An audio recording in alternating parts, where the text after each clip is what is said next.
Hey, it's Unique Styles, your digital host.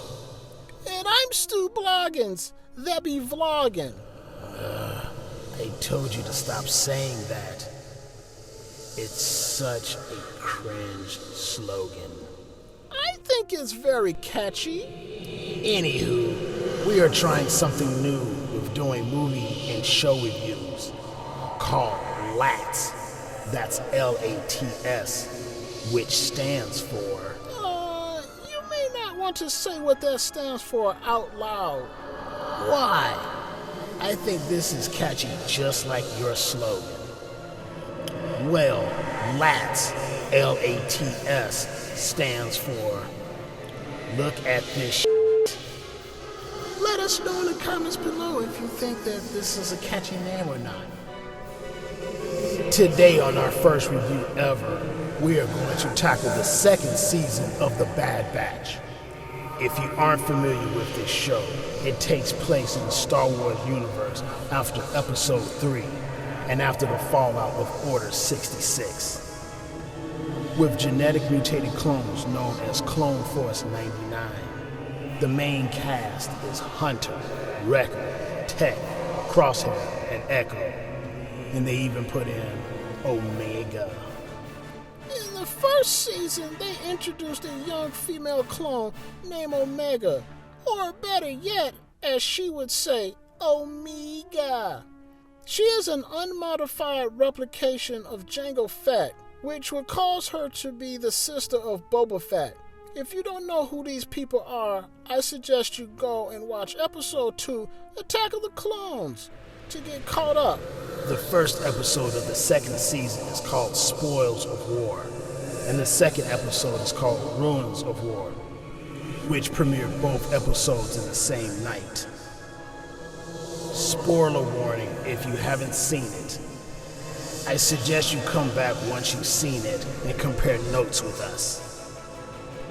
Okay, now that you have been warned, we can get to it.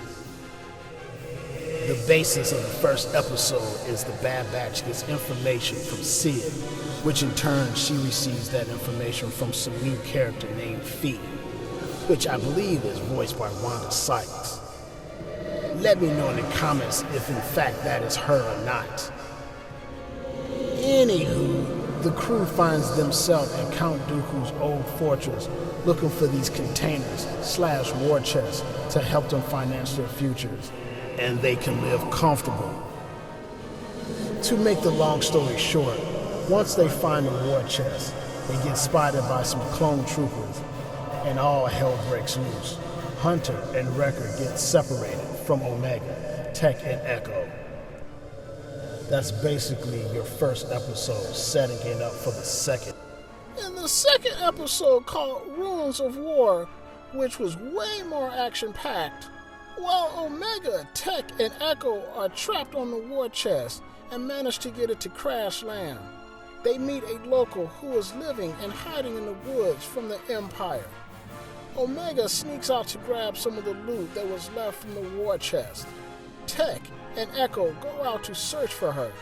Once they go on the search, they come across some Imperial officers. That's when a little shooting and some explosions happen. Cut to the end of the episode, and of course the crew finally meets up and goes on their way. The final scene is where it gets a little juicy.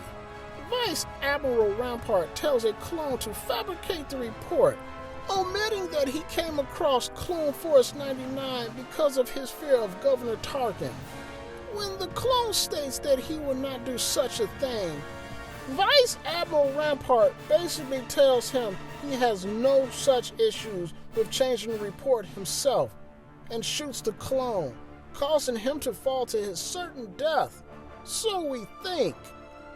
So all in all, Unique, what did you think of these episodes? Basically, it's nothing groundbreaking and wasn't really hyped on the first episode. However, it did keep me interested to watch the second episode. I really enjoyed the first episode, seeing Omega and the crew, and how she grew up a little within 6 months, and has more knowledge on vehicles and planets.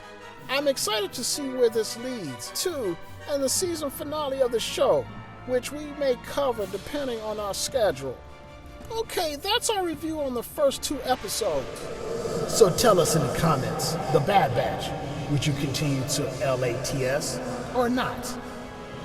Make sure you subscribe, share, comment, spank that notification bell so you can be on the up and up. And see you on the next video. I'm Stu Bloggins, Debbie Vlogging. My goodness.